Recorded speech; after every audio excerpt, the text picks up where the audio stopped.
I was 18 years old when I got married. I belonged to a very conservative family, a Baloch family, where good daughters never say no to their parents. My father wanted me to get married, and all I said was, if that makes you happy, I'll say yes. And of course, it was never a happy marriage. Just about after 2 years of getting married, about 9 years ago, I met a car accident. Somehow my husband fell asleep and the car fell in the ditch. He managed to jump out, saved himself. I'm happy for him.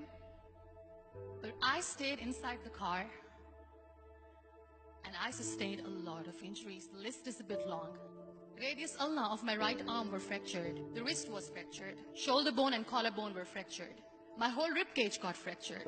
But that injury that changed me and my life completely was the spine injury. Many people came to rescue. They gave me CPR. They dragged me out of the car. And while they were dragging me out, I got the complete transection of my spinal cord. Those 2.5 months in the hospital were dreadful. I was at the verge of despair. One day, doctor came to me and he said, well, I heard that you wanted to be an artist, but you ended up being a housewife. I have a bad news for you. You won't be able to paint again. Next day, doctor came to me and said, your spine injury is so bad, you won't be able to walk again. I took a deep breath and I said, it's all right. Next day, doctor came to me and said, because of your spine injury and the fixation that you have in your back, you won't be able to give birth to a child again. That day, I was devastated. I started to question my existence. Why am I even alive? So what kept me going was, one day I asked my brothers, I know I have a deformed hand, but I'm tired of looking at these white walls in the hospital and wearing these white scrubs. Bring me some colors, bring me some small canvas. I want to paint.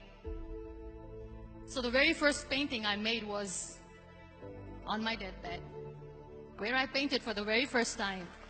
What an amazing therapy it was. Without uttering a single word, I could paint my heart out. I could share my story. People used to come and say, what lovely painting. So much color. Nobody could see the grief in it. Only I could. And that day I decided that I'm going to live life for myself. I am not going to be that perfect person for someone. I am just going to take this moment and I will make it perfect for myself. That I'm going to fight my fears. So I wrote down one by one all those fears. And I decided that I'm going to overcome these fears one at a time. You know what was my biggest fear? Divorce. But the day I decided that this is nothing but my fear, I liberated myself by setting him free.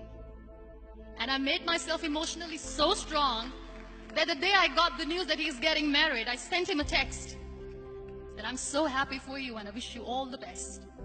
And he knows that I pray for him today. Number 2 was, I won't be able to be a mother again. And that was quite devastating for me.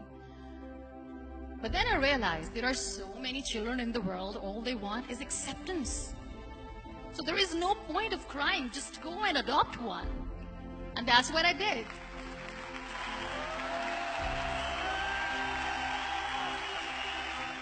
I gave my name in different organizations, different orphanages, and I waited patiently.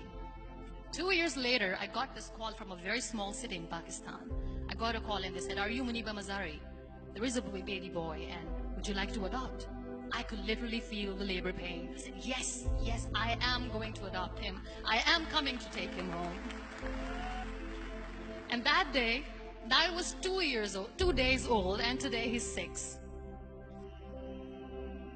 You know, when you end up being on the wheelchair, what's the most painful thing?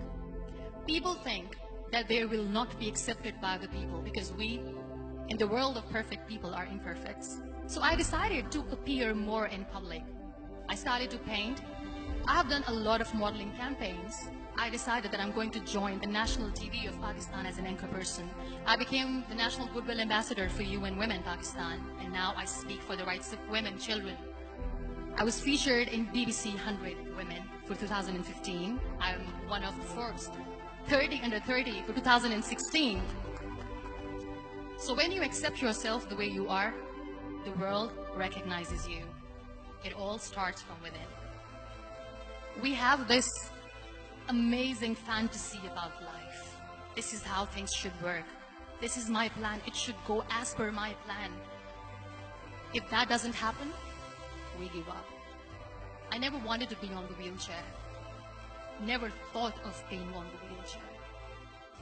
This life is a test and a trial, and tests are never supposed to be easy. So when you are expecting ease from life, and life gives you lemons, then you make the lemonade, and then do not blame life for that. It is okay to be scared. It is okay to cry. Everything is okay, but giving up should not be an option. They always say that failure is not an option. Failure should be an option, because when you fail, you get up, and then you fail, and then you get up, and that keeps you going.